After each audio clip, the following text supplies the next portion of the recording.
Olá, começa agora mais um TV Urbanitários. No programa de hoje vamos falar sobre justiça, cidadania e democracia. Para falar sobre esse assunto, está aqui nos estúdios da TV Comunitária de Brasília, Gabriel Sampaio. Ele é mestre em Direito pela PUC, foi secretário de Assuntos Legislativos do Ministério da Justiça e assumiu o comando da pasta em 2005, no Dia da Consciência Negra. Gabriel, seja bem-vindo e obrigado por ter aceito o nosso convite. Obrigado. Gabriel, hoje há um grande receio na sociedade, né, que esse governo, por meio do seu Ministério da Justiça, governo interino, possa estar atuando nos bastidores para barrar e conter a Lava Jato, né? Os áudios gravados pelo ex-senador Sérgio Machado com o então ministro Romero Jucá, com o senador Renan Calheiros e também com o ex-senador José Sarney, deixa isso bem claro, eles tramando uma forma de retirar a Dilma do governo para conter as investigações. Como é que você, hoje, não mais no Ministério da Justiça, vê essa questão? Olha, nós temos a clareza de que a presidenta Dilma Rousseff não cometeu qualquer crime de responsabilidade. Todos nós que temos acesso e temos acompanhado a defesa da presidenta Dilma e propriamente ao lado do ministro José Eduardo Cardoso, temos tido a oportunidade de demonstrar a cada dia que não houve crime de responsabilidade e que chega a ser tão clarividente que não há o crime de responsabilidade que começa a surgir, como já há desde o início da defesa, que há por trás dessa denúncia um pecado original, né, que nós chamamos do desvio de poder, que antes ficava claro pelas chantagens do Eduardo Cunha ao governo, do presidente da Câmara afastado, isso foi colocado inúmeras vezes pela defesa feita da presidenta Dilma Rousseff, e posteriormente agora, com o surgimento desses áudios que você mencionou, nos parece que esse desvio de poder se estendeu para além das decisões do presidente Eduardo Cunha. Evidentemente que isso é um elemento que traz sérias dúvidas ainda maiores sobre a acusação, fez com que a própria defesa, na data de ontem, na data de quarta-feira, colocasse isso nas razões de defesa da presidenta Dilma. Na sessão ocorrida ontem no Senado Federal, fez o pedido de que as provas em relação a essa gravação fossem juntadas ao processo de impeachment para que esse elemento seja apurado. Ocorre que isso foi rejeitado na comissão que apura o impeachment, o que reforça... O relator, senador Anastasia. O relator rejeitou, isso foi discutido no plenário da comissão e foi mantida a decisão rejeitando essa prova. Isso é algo central para a defesa da presidenta, porque tanto o tema das pedaladas, né, das supostas operações de crédito, como o tema dos decretos de crédito suplementares, nenhum deles tem base jurídica, tem fundamento jurídico. Vários presidentes fizeram, nenhuma vez conta de presidente foi rejeitada por conta disso e, sinceramente, nós temos um governo eleito por mais de 54 milhões de brasileiros e poucos deles entendem sobre esse tema e fica nítido que ele, no mínimo, gera uma série de dúvidas jurídicas. A tese de que há um desvio de poder, ela fica cada vez mais forte. É importante que todas as autoridades públicas, sejam elas do Ministério da Justiça, qualquer autoridade do novo governo, possam zelar para que isso não ocorra, para que todas as dúvidas em relação a isso sejam esclarecidas, né? Por isso que, na defesa da presidenta Dilma, isso é um elemento central e é importante que toda a sociedade fiscalize e use do seu poder de controle para que não haja qualquer tipo de perturbação à operação e que o mandato da presidenta seja restituído. É uma presidenta democraticamente eleita, é uma presidenta notadamente honesta. Se tem uma característica da presidenta Dilma que pode ser ressaltada para qualquer brasileiro, e qualquer brasileiro percebe isso, é a sua retidão e honestidade. O que não se pode dizer de algumas pessoas que, inclusive, foram protagonistas desse processo de impeachment. E esses crimes alegados, né, pela oposição têm que ficar muito bem explicado para a população, porque se isso não acontecer, retirar uma presidente eleita democraticamente vai criar aliás, já existe esse estado de convulsão social, né? É muito grave. Isso pode ficar ainda mais grave. Isso é gravíssimo. Eu estudei a Constituição de 1988 e ela sempre foi apontada como a Constituição cidadã. E ela não é só cidadã porque o Brasil tem um rol fantástico de direitos e garantias fundamentais, direitos individuais, direitos coletivos. É uma Constituição que é vista no mundo inteiro como uma referência mundial. Quando a Constituição passa a não fazer mais sentido para uma série de setores que estiveram comprometidas com a sua própria construção, para se poder tirar uma presidenta eleita, isso é a base do constitucionalismo, é a base do modelo presidencialista, que se respeite o mandato presidencial, porque ele é fruto de um processo democrático. Nós vivemos num regime presidencialista. E quando então se leva à frente um processo de impeachment, que sabidamente não tem base jurídica, se rasga a Constituição. E se rasga não só a Constituição, mas a história de todos os brasileiros que lutaram para que ela tivesse essa cara democrática. Então, por isso que é muito falado de que acaba ocorrendo um golpe de Estado.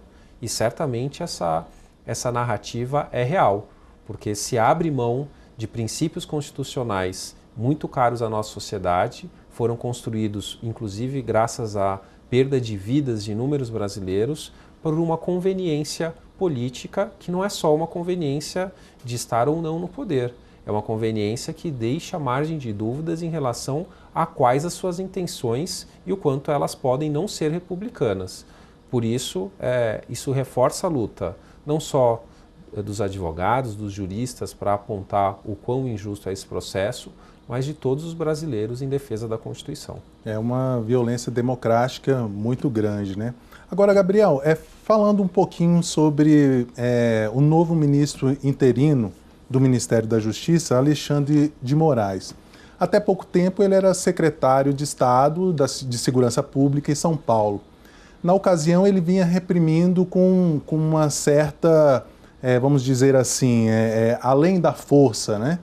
Ou além do normal, jovens e estudantes secundaristas que reivindicavam ali a merenda escolar.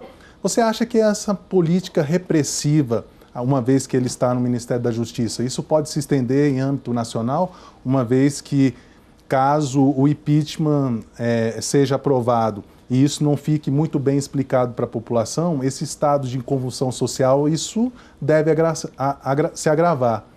Seria uma política, aquela política estadual em São Paulo deve ser implementada a nível nacional? Eu acho que a sociedade precisa ter muita atenção em relação à questão da segurança cidadã. Isso foi um conceito que nós procuramos trabalhar ao longo desses últimos 14 anos. A segurança pública ela deve ser vista como um elemento da cidadania na população, ou seja, qualquer tipo de criminalização a movimentos sociais, nós estamos vivendo num momento de pulsação da juventude, né? Nós presenciamos ao longo desse último período a juventude cada vez mais mobilizada em busca dos seus direitos.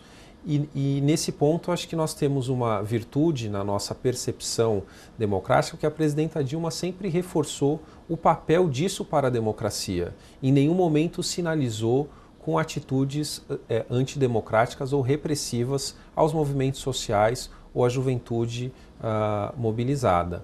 Por isso que nós reforçamos a necessidade de que todos estejam alertas para a defesa dos seus direitos. Eu tenho certeza que tudo que nós fizemos no sentido de proteger os direitos sociais e os direitos dos movimentos sociais, a população está apropriada para que mantenha-se em defesa desses direitos. Ainda que tenhamos temporariamente, eu confio na volta da presidenta Dilma para o seu mandato, um momento em que haja uma insegurança em relação ao respeito a esses direitos. O novo ministro interino tem uma formação em direito constitucional, tem algumas decisões, inclusive recentes, em relação à reintegração de posse, que têm sido muito criticadas no meio jurídico. Tenho para mim que, estando na responsabilidade de ministro de Estado da Justiça e de acordo com as pressões vindas daqueles que sempre defenderam em nível nacional uma segurança cidadã, vai ter a consciência de que atitudes dentro desse espaço do Ministério da Justiça precisam preservar um acúmulo democrático que foi cunhado ao longo desses anos. Então, a população com capacidade de mobilização contra qualquer tipo de retrocesso e a consciência, espero, do atual ministro em reconhecer a necessidade de respeitar esses direitos e o acúmulo que o governo legitimamente eleito tem em relação à segurança cidadã. Agora, Gabriel, essa é só mais uma das nomeações controversas desse governo interino, né? No governo está cheio de pessoas acusadas de corrupção, né? Citadas na Lava Jato, nomeadas como ministro. Também tem o líder do governo da Câmara, que é acusado de homicídio. No Senado tem um líder de governo que se demonstra uma pessoa totalmente despreparada emocionalmente, porque reprime jornalistas, agride colegas de Senado, né? Manda senadoras calarem a boca. Você acha que esse governo, né, tão controverso e tão cheio de contradições, o que a gente pode esperar de um governo desse? Olha, pelo simples fato de nós termos uma presidenta legitimamente eleita que não cometeu nenhum crime de responsabilidade sendo afastada, isso já gera em todos nós a necessidade de mobilização em defesa da democracia. Evitar que se consuma um golpe de Estado, né? Que um golpe de Estado seja levado a cabo. Então, e em especial, quando ele tem como ato posterior um conjunto de medidas de governo que sensibilizam direitos sociais, não é? Como você bem colocou, para além das questões éticas que você bem pontuou aqui, nós vivemos aí uma série de medidas sendo apontadas que sensibilizam uma série de direitos sociais.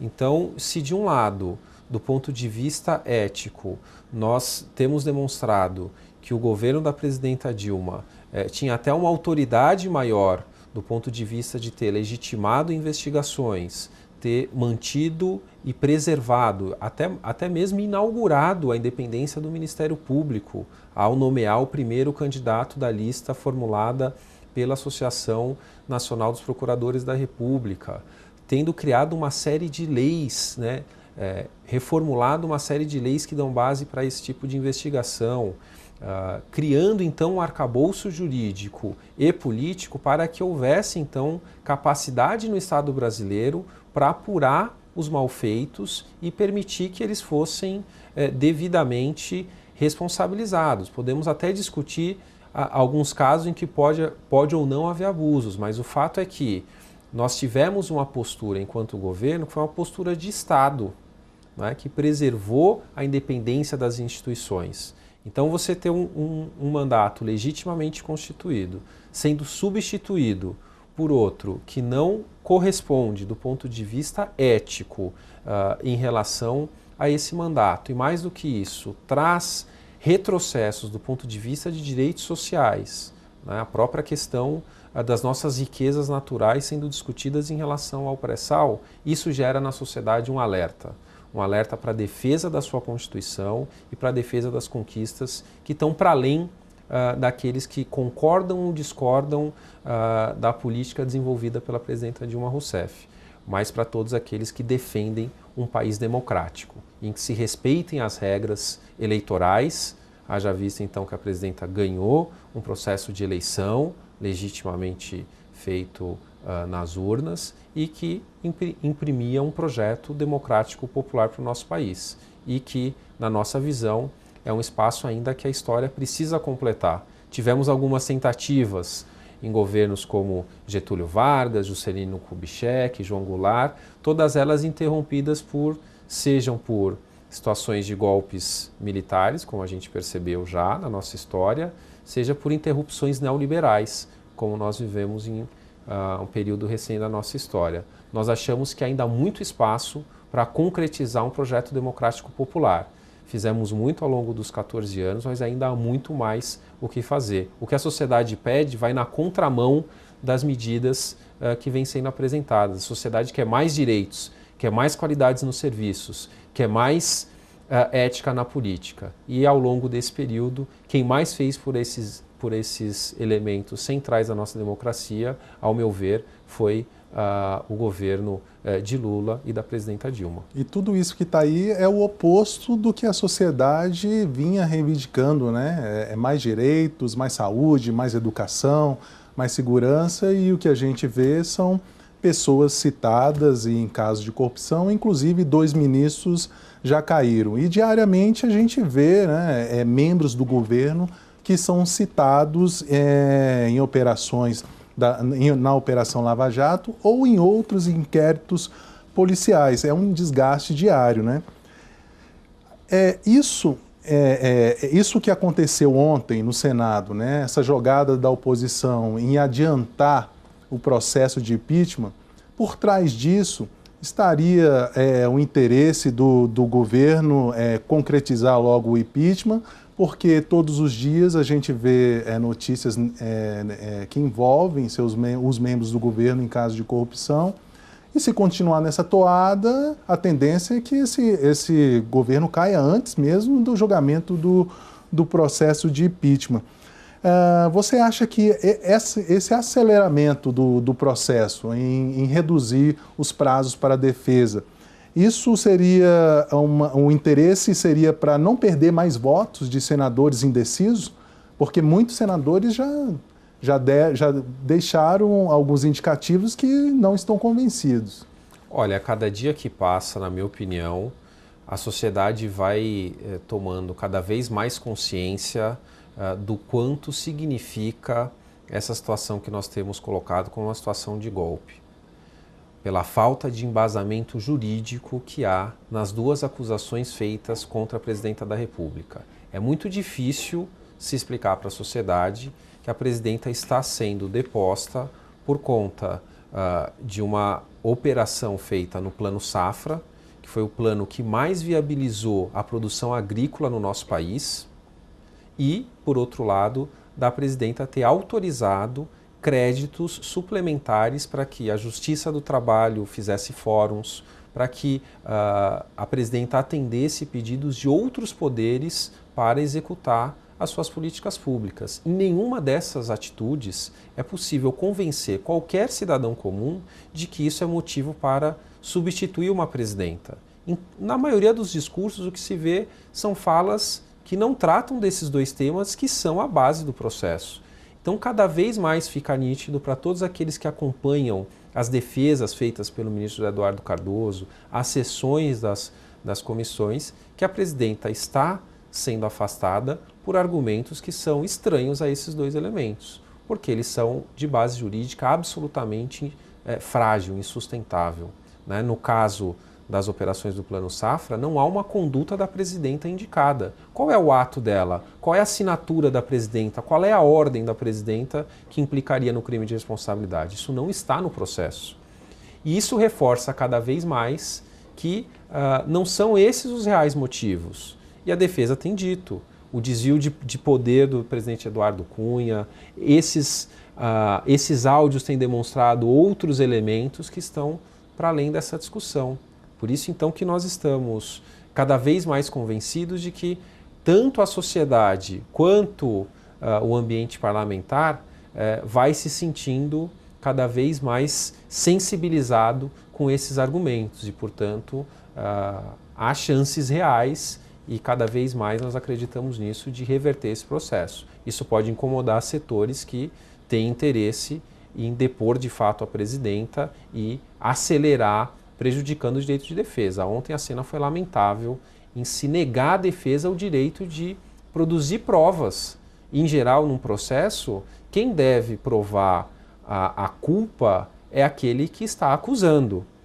E nesse caso, estamos dizendo algo que, em geral, nem seria necessário. Cabe ao acusado se defender. O acusado tem o direito de se defender.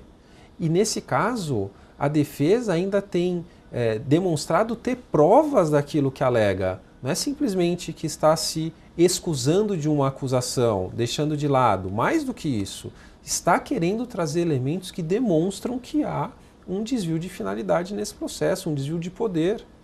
Não há base jurídica para o processo contra a presidenta e nós estamos dispostos, inclusive, a provar que há outros elementos influindo nesse processo e que nós temos capacidade de provar. Infelizmente, até isso tem sido negado à defesa.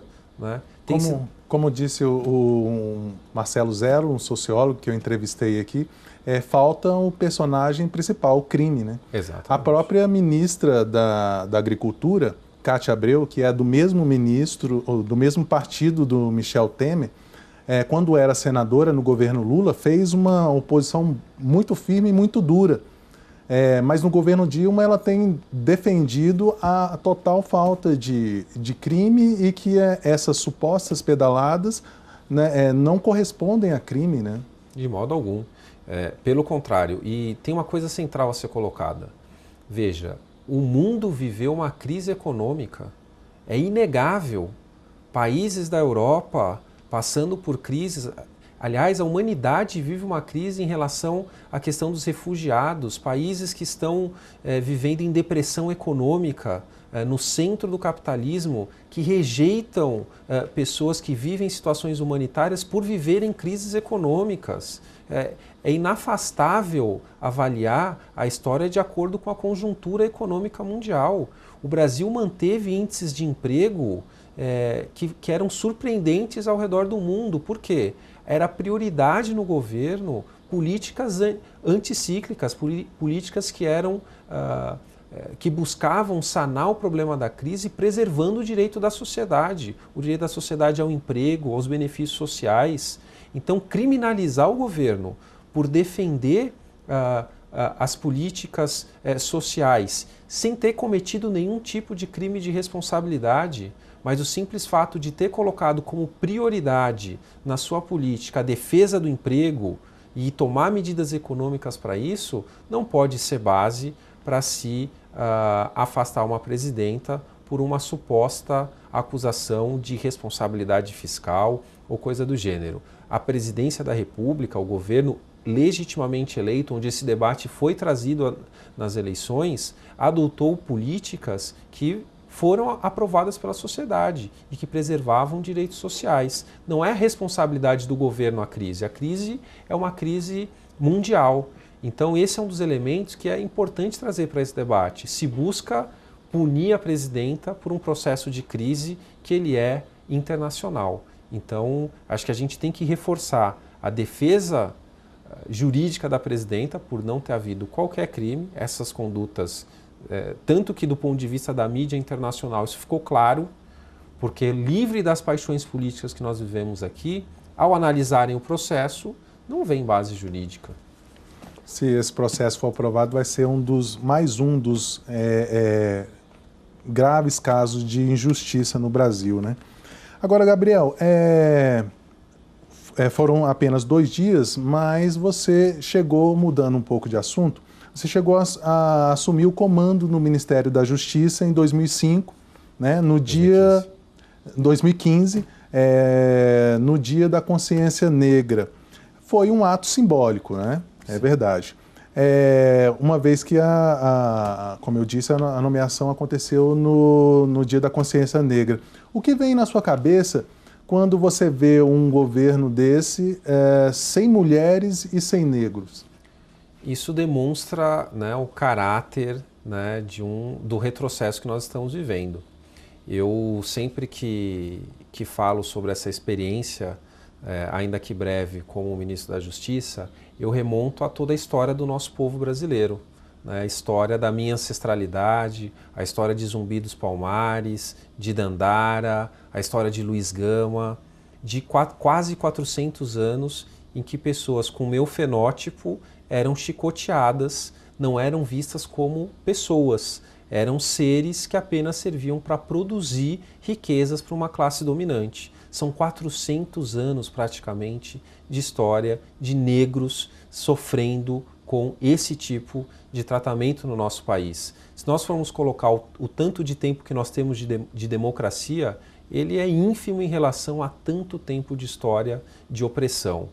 Um governo que se inicia e não reconhece a importância, pode parecer simbólica, mas é simbólica para as pessoas que nomearam esse ministério. Ela não é simbólica, é da essência da diversidade do povo brasileiro.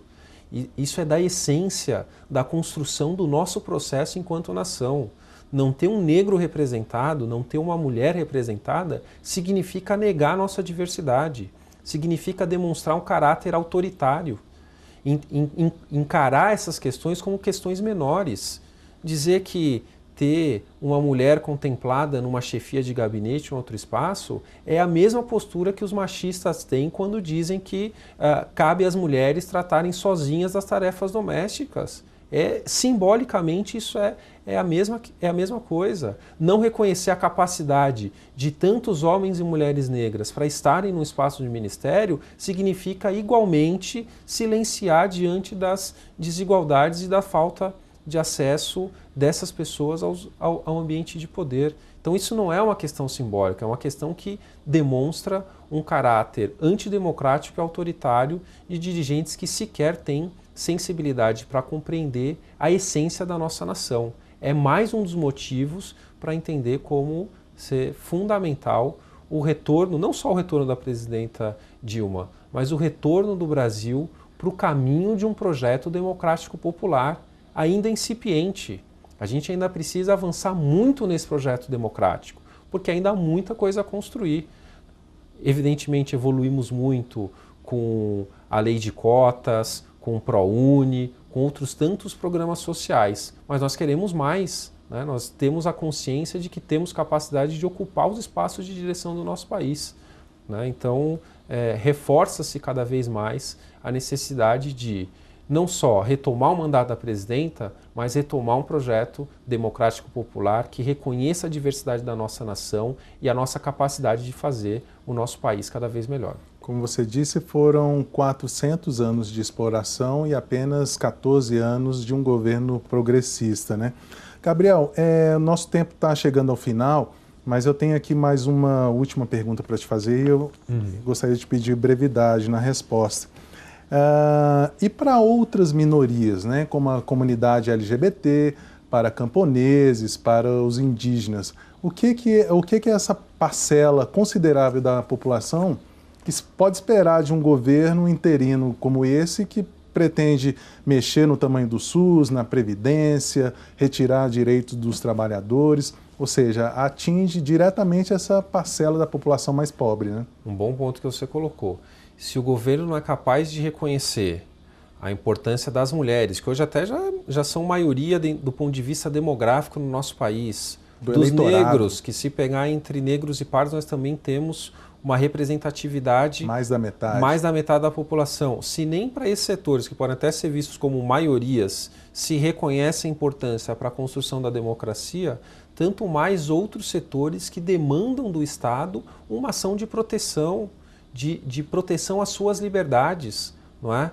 E, inclusive, isso remonta a um fato, eu sei que tem que ser breve, mas é importante resgatar a simbologia de algumas atitudes. Um governo que traz como responsável uma primeira agenda de um Ministério da Educação, ter com uma pessoa que fez um assinte contra a população, contra as mulheres. Estou falando do caso do ministro ter atendido, o Alexandre Frota, o ator, né, que já reconhecidamente em rede nacional disse ter praticado um estupro contra uma mãe de santo, um desrespeito à ancestralidade, às nossas tradições africanas. Foi desrespeitado não só as nossas tradições, por estarmos tratando de uma questão que envolve a religiosidade africana e do nosso povo, mas também a mulher, onde a gente discute a questão da cultura do estupro. Nós temos um alto dirigente que sequer sinaliza para a sociedade a importância de respeito a essa cultura. Então é fundamental, cada vez mais, que a sociedade cobre que esse tipo de atitude de conduta de nossos dirigentes não seja mais aceita, que nós respeitemos o nosso processo democrático. Indígenas cada vez mais precisam da atenção do Estado, é algo muito difícil de administrar. A experiência que nós tivemos no Ministério da Justiça demonstrou o alto índice de conflituosidade que há nesse tema, muitas questões que estão judicializadas, e um Estado que não for capaz de olhar com muita atenção e com muito respeito a esse conflito pode criar um massacre em relação a essa população.